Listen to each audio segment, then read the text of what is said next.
prematurez. Yo me llamo Jonathan Patiño y vamos a comenzar primero con el concepto que un embarazo humano, como ustedes saben, completo dura aproximadamente 40 semanas, más o menos 2, y la fase embrionaria va a ocurrir durante la primera mitad y la fase fetal a partir de la semana 21 del periodo. Y la interrupción del embarazo en el periodo fetal va a generar el nacimiento de... ¿Pueden apagar su micro, por favor? Va a generar el nacimiento de niños con crecimiento y desarrollo incompletos, donde sus órganos no van a estar completamente desarrollados o aptos para la vida extrauterina y que posiblemente vayan a tener complicaciones, por lo que tienen que tener un especial cuidado que más adelante vamos a mencionar.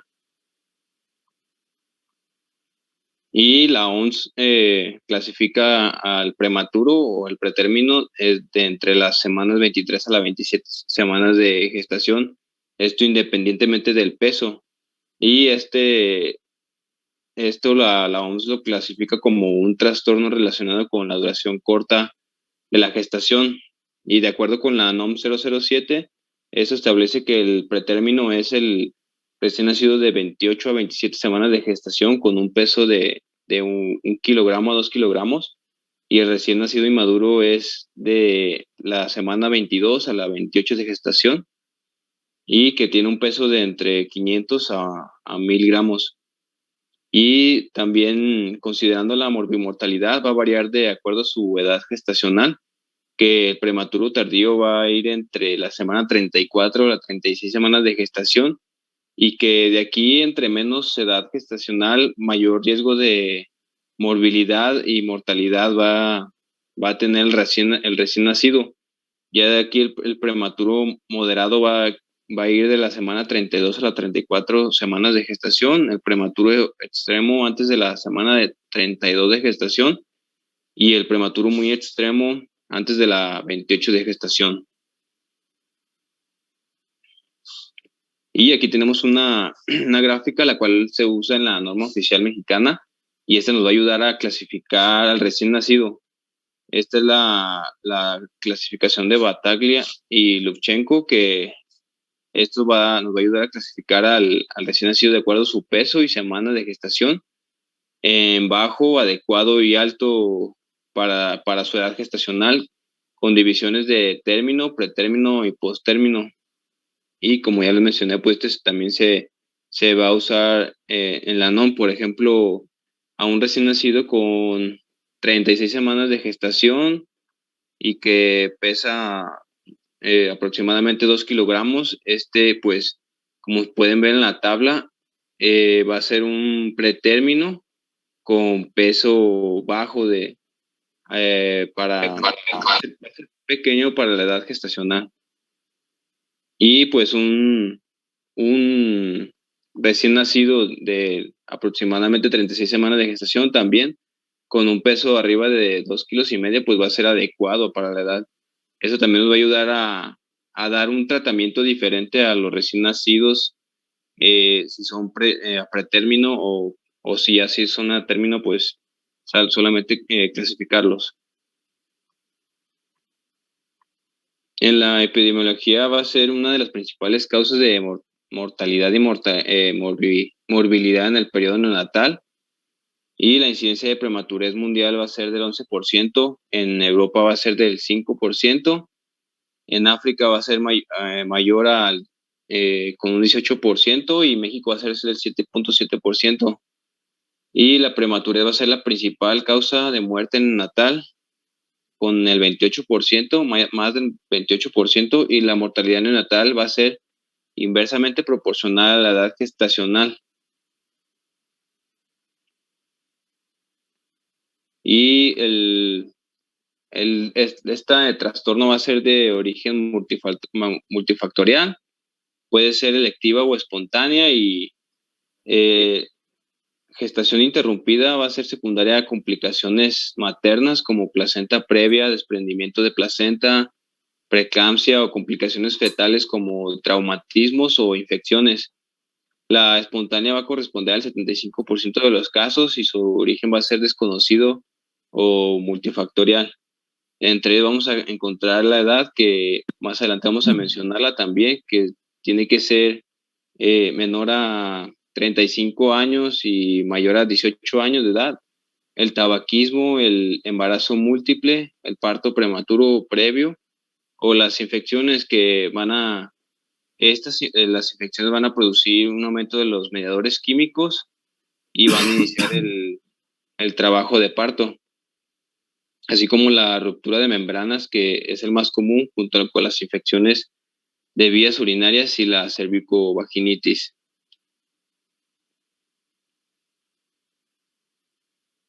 Y el huésped, como ya se los mencioné, que va a ser menor, tiene que ser menor a 35 años y mayor a 18 años, y que también va a contribuir los embarazos gemelares o trillizos, y también la raza afroamericana o indígena, tanto por la alimentación antes del parto, que puede ser ineficiente, o por un factor genético que mayormente va a influir en el parto prematuro. En el microambiente, que es el útero, el cordón umbilical, la placenta, las membranas, el líquido amniótico, y que cualquier alteración a nivel de estos órganos va a afectar de forma directa al desarrollo del feto.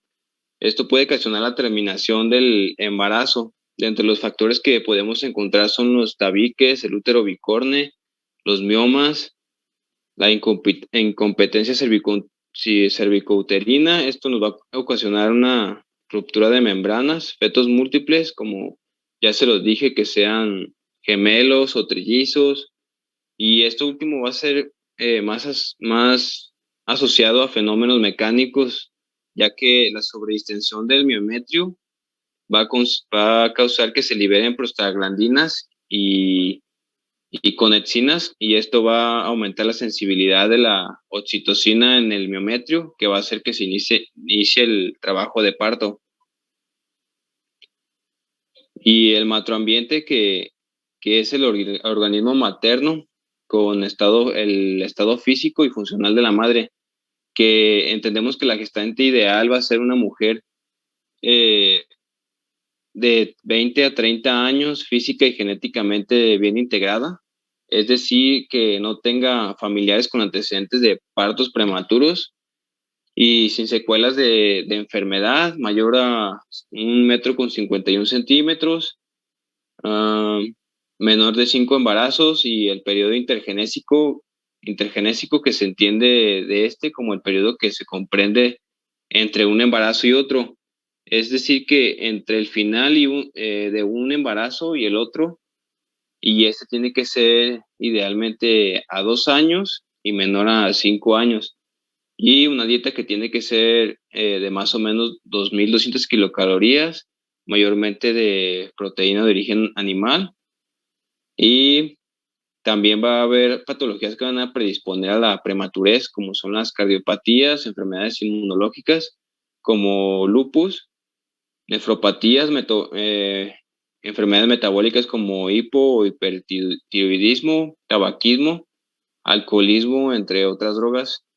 Y también van a ser enfermedades desarrolladas en el embarazo, como la enfermedad hipertensiva inducida por el embarazo, diabetes gestacional e infecciones. Como ya se lo dije, las infecciones de vías urinarias, que son lo más común.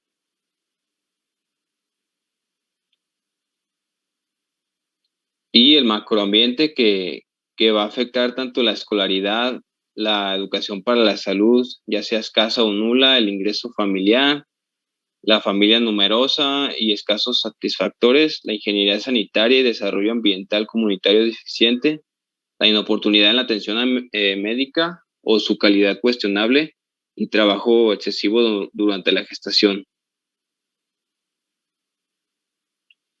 Y aquí tenemos una tabla donde nos van a mencionar todos los factores de riesgo, aquí como un resumen. así como los factores asociados como causales y su fuerza y especificidad, que dentro de ellos encontramos los factores asociados como el nivel socioeconómico bajo, la raza, la carencia de atención prenatal, el periodo intergenésico, que habíamos dicho que era de mayor de 2 años y menor a 5, anemia, desnutrición, con un índice de masa corporal menor a 16. En los propiciadores vamos a encontrar el embarazo múltiple, como les dije, embarazos gemelares o con trillizos, polidramios, que es la acumulación excesiva de líquido amniótico, y que esto se va a asociar, como les mencioné hace poco, a fenómenos mecánicos.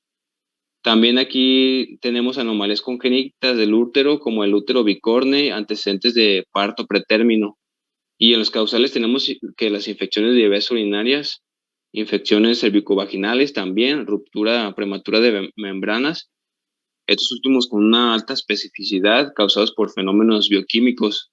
Y en la tabla de la derecha podemos ver que la prevención y la utilidad de estos, pero en resumen, esta prevención no servía de mucho, ya que no modificaba en sí las tasas de parto prematuro.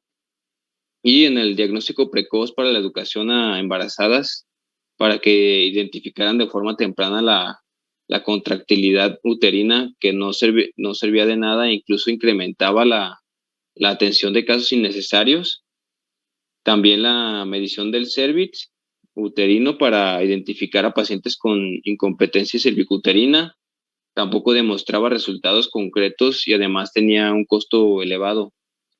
Pero lo que servía y que nos mencionaba la GPC para el diagnóstico es la detección de fibronectina fetal en pacientes sintomáticas. Y en el tratamiento, pues el reposo daba resultados convincentes, aunque la GPC no daba resultados convincentes, pero en la GPC lo recomendaba. Los agentes tocolíticos y los inductores de madurez pulmonar se recomendaban tanto para prolongar el tiempo de embarazo, que en la GPC nos menciona que podía aumentar de 5 a 7 días, y los inductores reducían complicaciones, pero en dosis repetidas iban a llevar a riesgos fetales.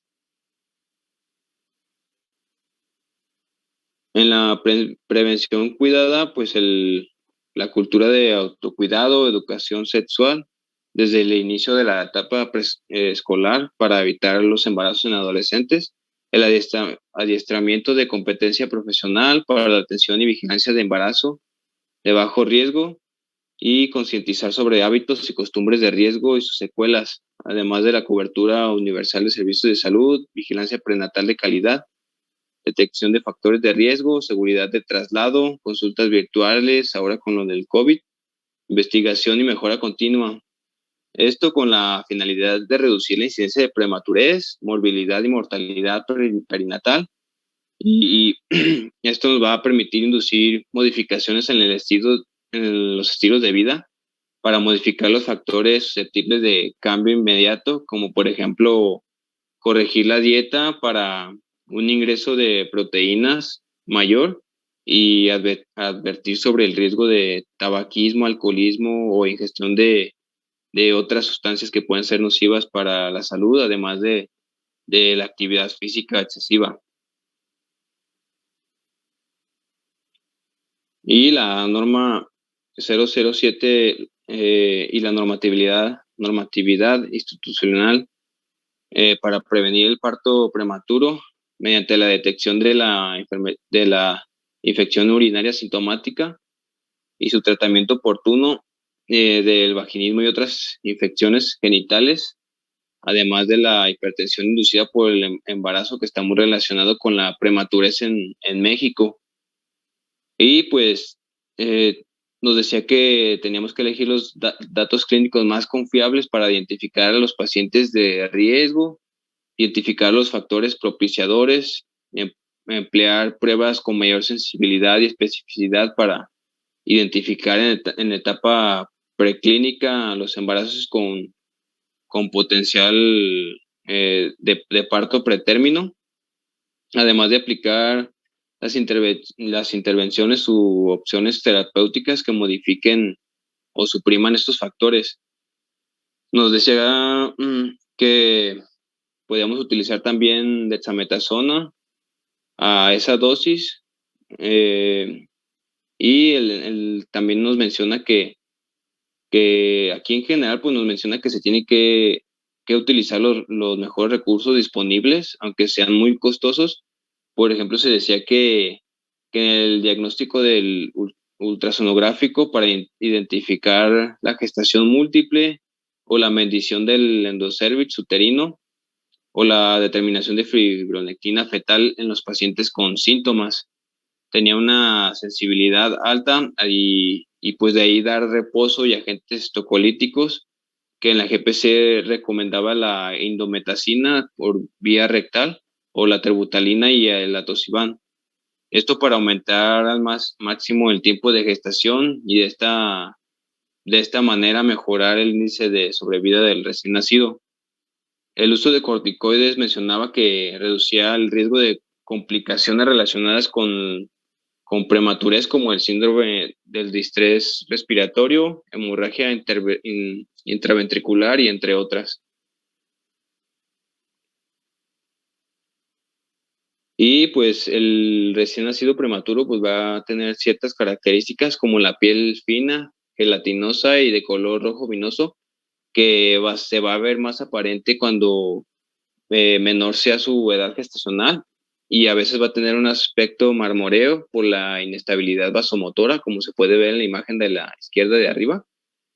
Esto es por una respuesta excesiva al frío, y la presencia del lanugo va a ser abundante en las mejillas, en el tórax y los brazos. Se va a ver el edema en las plantas de los pies, va a haber una disminución de los surcos plantares y la cabeza va a ser proporcionalmente más grande en relación al cuerpo. Los huesos del cráneo van a ser más blandos, las fontanelas más amplias y las suturas intercraneanas y los pabellones auriculares van a tener poca incurvación en el borde. En general van a estar, no le cambies. En general van a estar menos formados a menor sea su edad gestacional. Por la inmadurez de la piel, los prematuros van a ser incapaces de mantener la temperatura corporal y también por esta razón van a ser transportados en una incubadora para tener su temperatura ideal, que en la GPC nos mencionaba que era de 36.5, y esta se tenía que evaluar debido a que se podía tener el riesgo de aumentar las pérdidas insensibles del prematuro, y los menores de 30 semanas de gestación los van a cubrir con bolsas plásticas para alcanzar una temperatura ideal más rápido. Y el tórax se va a ver menos desarrollado por su caja, así como su caja torácica, los músculos intercostales, y esto se va a traducir en tiros intercostales discretos, una respiración irregular, con breves periodos de apnea, que esto es el respiración del prematuro, y va a ser de predominio diafragmático y abdominal. El tejido mamario va a ser menor y en el prematuro extremo no se va a llegar a palpar la glándula mamaria. Y en el abdomen, la falta de grasa o panículo adiposo va a ser escaso, y las diástasis de los rectos anteriores, es decir, los músculos abdominales, va a hacer que las vísceras se puedan ver y palpar con facilidad, e incluso los riñones, sobre todo el izquierdo. En los genitales, los labios mayores van a ser más delgados, el clítoris y los labios menores van a ser más prominentes. Los testículos aún se van a encontrar en la cavidad abdominal y en el prematuro extremo, y en el de mayor edad gestacional pues pueden estar en el canal inguinal. El escroto va a ser más pequeño con pocos pliegues de acuerdo a la edad gestacional.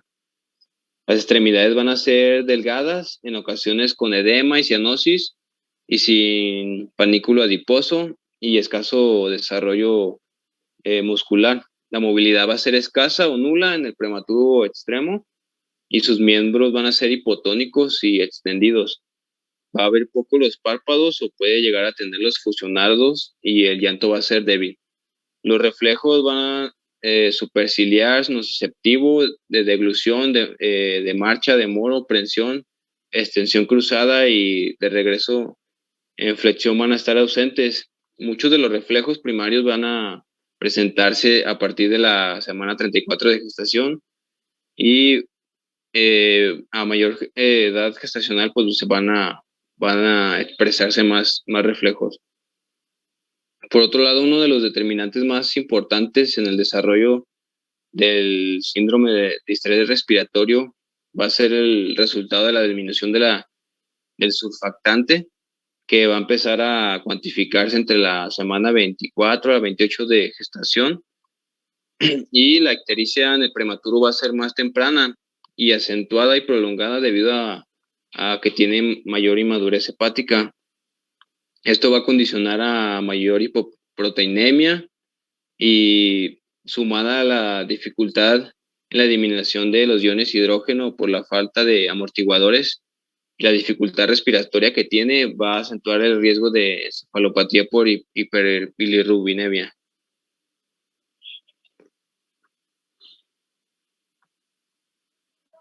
Y en la función renal, la filtración glomerular y la capacidad de concentrar la orina van a estar disminuidas también, principalmente por la inmadurez tubular en el mecanismo de absorción de agua y la inmadurez de la mucosa intestinal y el mecanismo de barrera y disminución de la lactasa intestinal va a dificultar la absorción de lactosa en las primeras semanas. Y hematológicamente los eritrocitos tienen menor sobrevida, con mayor porcentaje de reticulocitos y hemoglobina fetal. La respuesta de la eritropoyética puede ser insuficiente, al igual que su reserva de hierro, y pueden cursar con anemia cuando se incrementa la masa corporal. Las reservas de glucosa van a estar disminuidas, por lo que el prematuro está lábil y propenso a la hipoglucemia. La incorporación de calcio va a ser alta por la demanda para la formación de tejidos, que puede resultar con déficit en él, ya que en el último trimestre de gestación el aporte de calcio va a ser muy alto y es frecuente observar osteopenia y raquitismo. La hipotiroxinemia va a ser transitoria de 6 a 8 semanas con T4 baja y la TSH aumentada. En el prematuro mayor a las 32 semanas de gestación va a ser menos probable que tenga un déficit de surfactante y a las 34 semanas de gestación va a ser el riesgo menor del síndrome de distrés respiratorio. Y de la 35 a la 36 semanas los reflejos de succión y deglución van a estar presentes, el aumento en el tono muscular con extremidades en semiflexión, la actividad de la lactasa apenas va a ser deficitaria y solo va a requerir, estos recién nacidos van a requerir solamente soporte térmico y técnicas especiales para alimentación y aislamiento.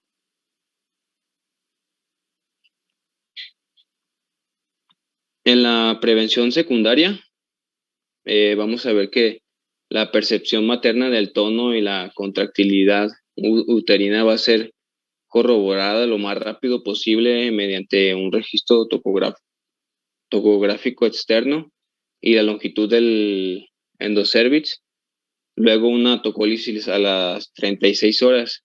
Esto nos va a ayudar, nos va a brindar la oportunidad de inducir la maduración pulmonar con corticosteroides, como les había mencionado, y así disminuir el riesgo de gravedad.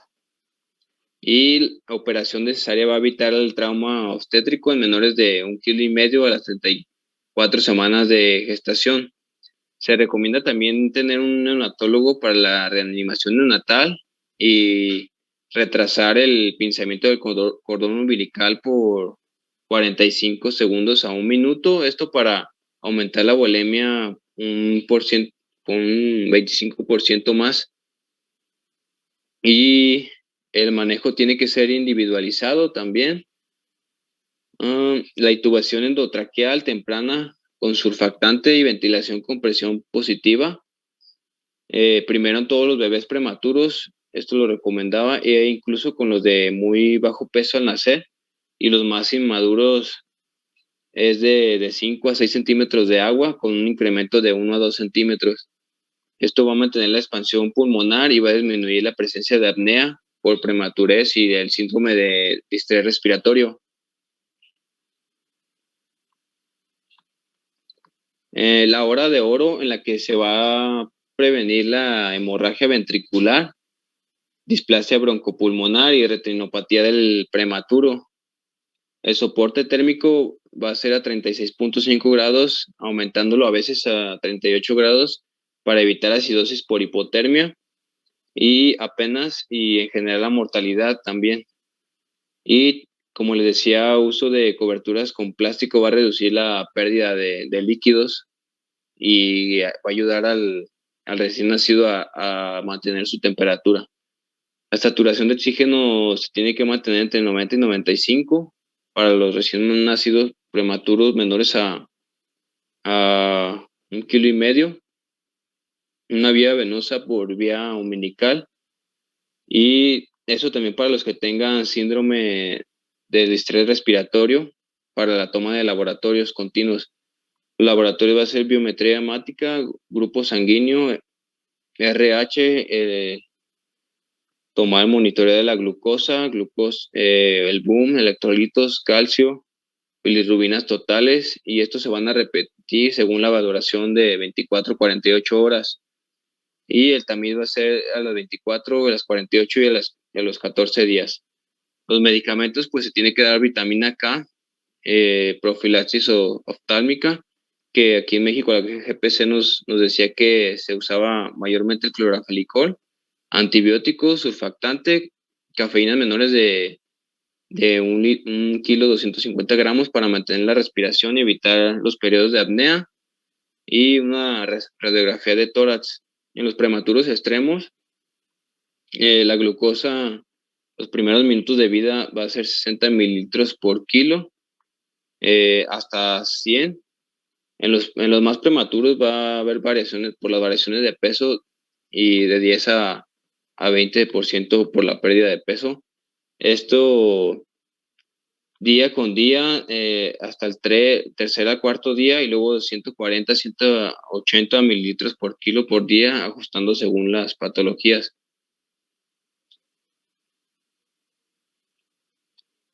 Para el aporte calórico va a ser glucosa de 4.5 a 6 miligramos por kilo por minuto, para mantener una glucemia de 75 a 124 miligramos. Los electrolitos se tienen que dar del segundo al tercer día, porque en los primeros 2 días el sodio se va a mantener alto o normal, y se tiene que dar de 2.000 equivalentes por kilo por día para mantener lo normal.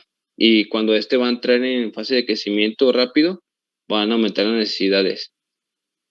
Es importante también realizar determinaciones séricas cada 24, 48 horas durante la primera semana después de que nació, y después de 1 a 2 veces por semana. La administración de potasio también hasta el segundo y tercer día, de 2 a 3.000 equivalentes por kilo por día, y después mantener de 3.5 a 4.5 lo normal. El calcio por el hipotiroidismo va a ser de 200 miligramos por kilo, y la nutrición parenteral va a ser de menor a 1.500 gramos de lípidos, de 1 a 2 gramos de aminoácidos, para evitar el catabolismo. El aporte calórico va a ser de 47 a 57 calorías por kilo por día, con ajustes diarios hasta llegar a 90 a 100. Vía enteral siempre que se pueda, siempre que el estado hemodinámico y respiratorio lo permita.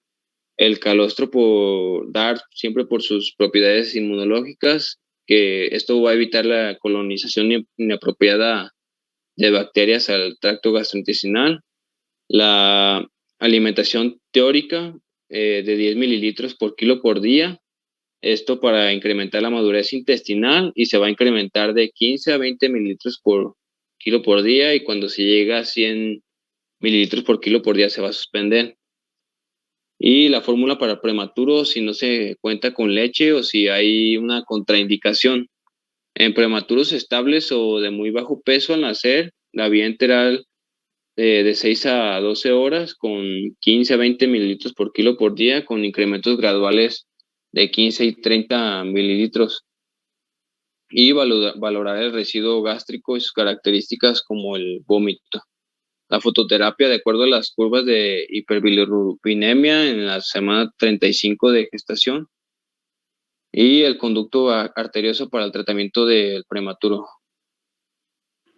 Ahí es importante, Jonathan, antes de que pases en cuanto a alimentación, chicos, hay dos formas de nosotros iniciar la alimentación, e incluso hay protocolos. Si el niño fue un niño asfixiado, si es un niño que tiene datos de dificultad respiratoria, si es un niño que tiene problemas de deglución, tú tendrás que escoger entre el tipo de alimentación, si va a ser por succión o si va a ser por sonda. Como ya bien dijo Jonathan, hay ciertos reflejos que están presentes en el paciente pediátrico después de las 34 semanas. Entonces, muchas veces en algunos pacientes tendremos que esperar hasta que tengamos la edad de gestación corregida, apropiada, donde ya se presenta el reflejo de succión. Muchas de las veces empezamos la alimentación con sonda, porque lo que queremos es empezar el estímulo trófico de las vellosidades intestinales y favorecer la circulación enterohepática.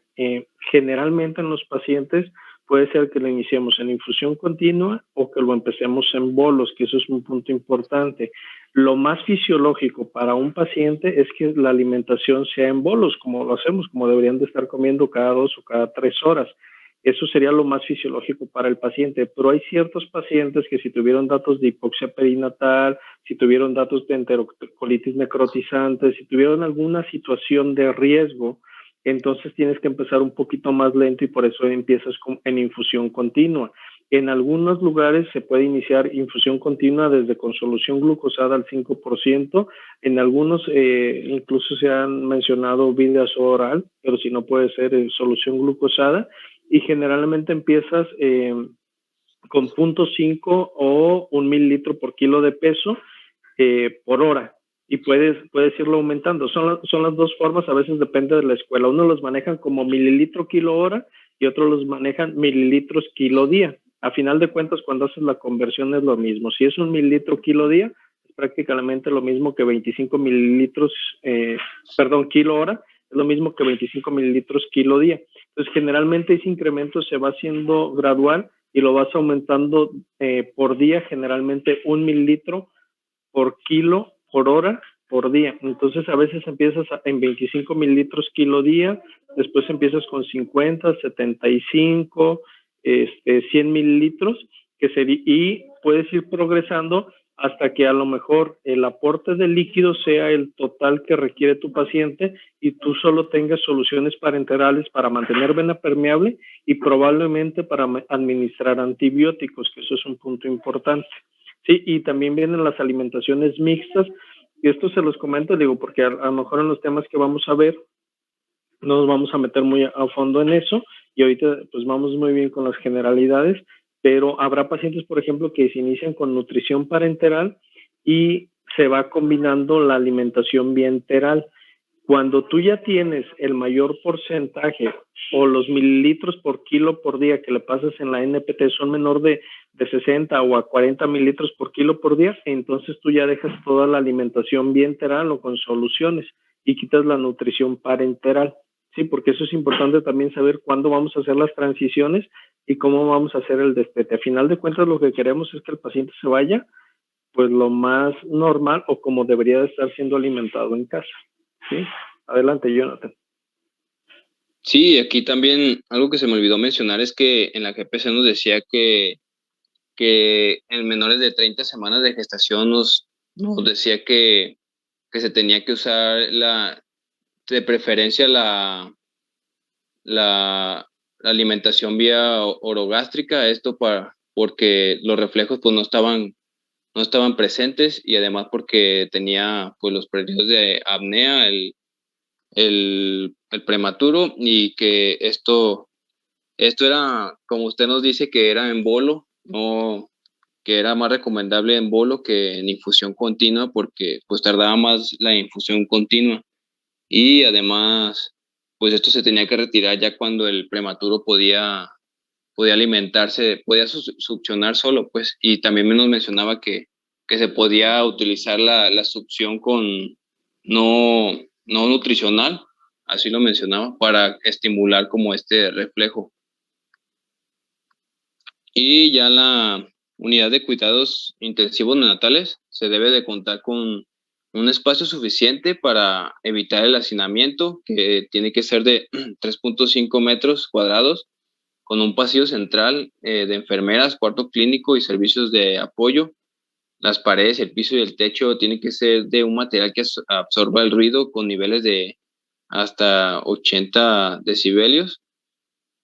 Y que ya que mayores niveles puede aumentar el estrés en el prematuro y esto se va a manifestar con agitación, llanto, periodos de apnea, incluso de saturación de oxígeno. Y esto también puede ser un riesgo de dificultad para ganar peso. También se recomendaba la música suave, como Mozart, y menor exposición a la luz, que esto se puede asemejar al ritmo circadiano y nos puede dar menor riesgo de retinopatía y la asepsia y antisepsia para herramientas como el personal sanitario. Y para la limitación del daño, los monitores neonatales para la frecuencia cardíaca, apnea, saturación de oxígeno, va a evitar la manipulación excesiva, va a minimizar eventos dolorosos, se usan chupones eh, y el gabinete de imaginología debe estar a la mano. Esto nos va a permitir establecer el diagnóstico y un tratamiento oportuno. El contacto con madre, hijo o familiares va a mencionar que es después de los 70 días, ya que esto le daría al bebé seguridad y otros beneficios para que él favorezca el aumento de peso. Y la estimulación neuromotora con cajas de música y caricias después de darle de comer, y esto se tiene que realizar la primera semana. Las inmunizaciones se van a realizar hasta que llegue a los 2 kilos o a los 2 meses de vida extrauterina. En caso de fallecer, se debe dar a los progenitores el mayor tiempo posible con el bebé, además de lo que ya sabemos de que la noticia se debe dar con respeto y gentileza, con el más sentido humanista posible, ya que sus padres o familiares van a recordar este suceso por mucho tiempo y con eso les podemos ayudar con su duelo. Y las inmunizaciones se tienen que dar, creo que nos mencionaba que era a los 2 meses, pero también mencionaba que con la edad cronológica corregida y que se tenía que dar la dosis